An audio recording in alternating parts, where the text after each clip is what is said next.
Alright guys, welcome back. It's Justin again with another unboxing video. This is going to be a very special unboxing video, just like the last one. Like I said in the last one, I got myself some Christmas gifts, more or less. That's the short version of it. One of those kits was the SD resin Zaku. This is going to be another SD resin kit, but this one's a little bit more special. This one is by Extreme Squad. I ordered it from the same place, but this is an original cast. They don't only sell recasts; they sell original casts as well. And this is one I've had my eye on for quite some time now. So when you open the box, you are first greeted with a bag full of clear parts. These are, I believe, beam saber handles, and then we've got the face. What looks to be a couple of clear pins, maybe, and then some stands. We have the ring for the ultra mode or whatever it's called, I can't remember, and then some polycaps. So this is a posable kit. So we're going to set that aside. Here's the instruction manual, just like the last Extreme Squad kit, just to give you guys a little taste of what things are going to look like when they are finished. There is the spread showing the model kit off. It's one of the more impressive SD kits, in my opinion.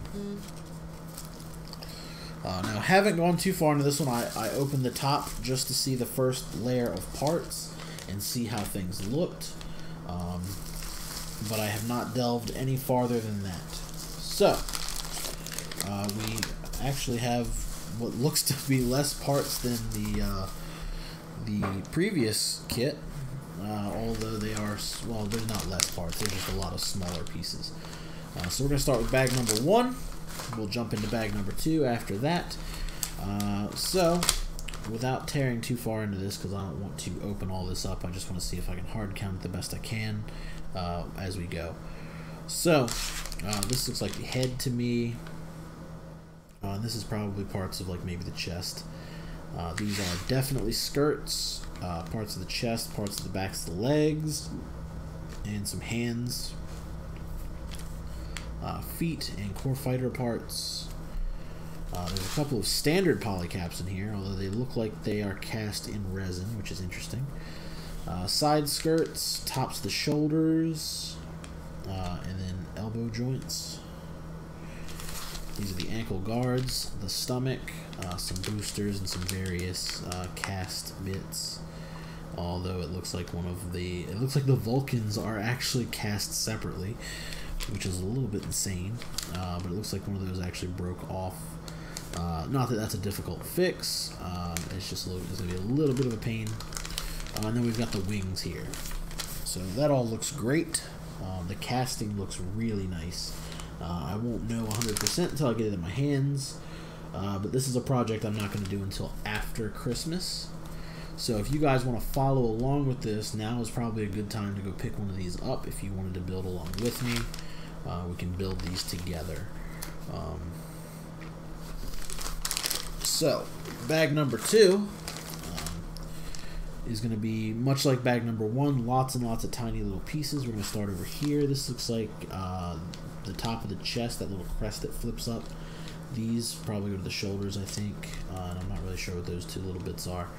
And that's one of the issues with these littler kits like this. Some of the parts kind of blend together.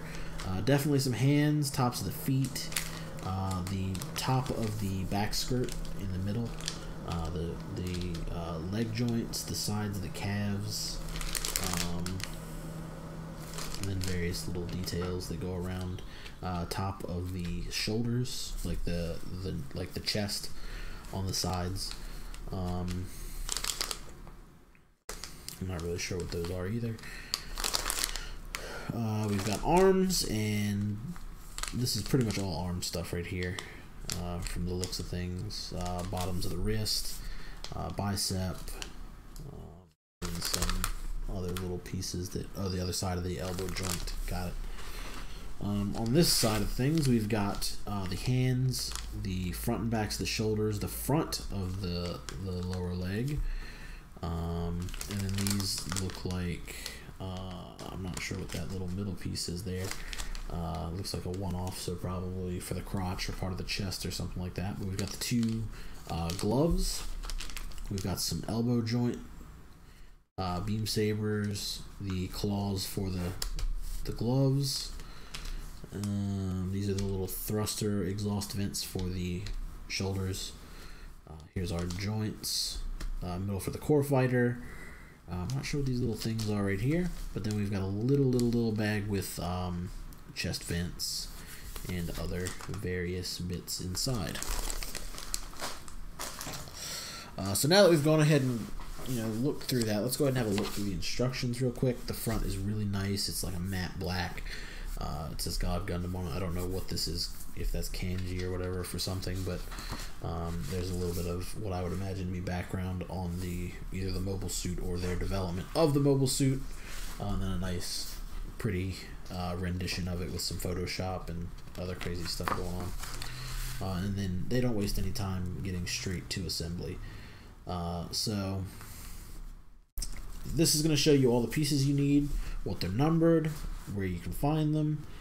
It's looking like you need 2 sets of Vulcans. Some of those miscellaneous pieces were parts for the V-fin. That's what those are. So the V-fin is all separate. You got to put the V-fin together. 2 halves to the head. Oh, the Mohawk camera. I didn't even think of that. And then,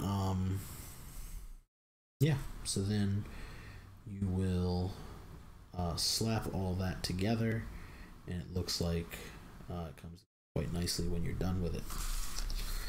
Next, you will kind of assemble the chest around this core little block here. You'll fit some polycaps in, and then from there you'll get a little bit of posability. So I think that's why they went with resin for these, although I might see how swapping them does. I don't expect it to make a world of difference. Uses a standard chest plug like the high grade does. I wouldn't be terribly shocked if most of this chest is just a modified high grade chest. I think it might be, which means I might get a cast made of the neck joint because I don't like the polycap neck joints. Waist, again, same kind of deal. You're going to put together like a core block assembly. This is going to have some polycaps in it for keeping things posable. Then you'll go ahead and start assembling the skirts and stuff around that. From here, you're going to assemble your inner frame joint for the arm, and then that's going to kind of, just like a high grade would, you're going to filter all those or thread those parts through, plug those into the polycaps in the shoulders, and then that's going to plug into the chest. You got your hands down here. It's looking like the hands themselves are held in just by friction on the piece themselves. Not really any need for polycaps in there. For the legs, not a whole lot of going on in the way of frame. It just looks like I'm going to be feeding parts down, and then the one little polycap down here is going to go into the foot and keep that moving the way it's supposed to, keep things nice and tight. Then you'll hook up this little mechanism right here. I don't know how exactly that works. I don't know if that moves or not. Hopefully it has some. I'll have to look at it when I actually get to it. But then we've got all of our remaining bits. So all of our effect parts, as well as the core fighter. And the core fighter looks pretty straightforward. I think that's probably the one thing I could figure out without any instructions would be that. This looks like you're just going to fit all these little wings into the thing, sandwich the pieces around it, and then hook our little actual core fighter assembly on. Hook the boosters up, and then that will rest onto the effects parts ring, or that will the ring will rest onto the core fighter and then hold the ring. One of the two. But there's what she looks like all done. Lots of really cool illustrative type photos here. Very nice looking kit. I'm looking forward to putting this one together. I think this one's gonna be a lot of fun. And then there's a color guide for you. It shows you what colors they used, how to paint it. You can use Google Translate to figure that out. And this also talks about some of their other model kits available. The first one they did, the first model that this company did was the Avalanche Exia, and I think they carried a lot of that over to the God Gundam. The next one I'm going to pick up is probably going to be the full armor Astria, which is available. And then the last thing with this is you get a set of decals in a ton of different colors and shapes and sizes and all that good stuff. So every one of their kits comes with their own decals, which I'm really excited about. They look really nice from here.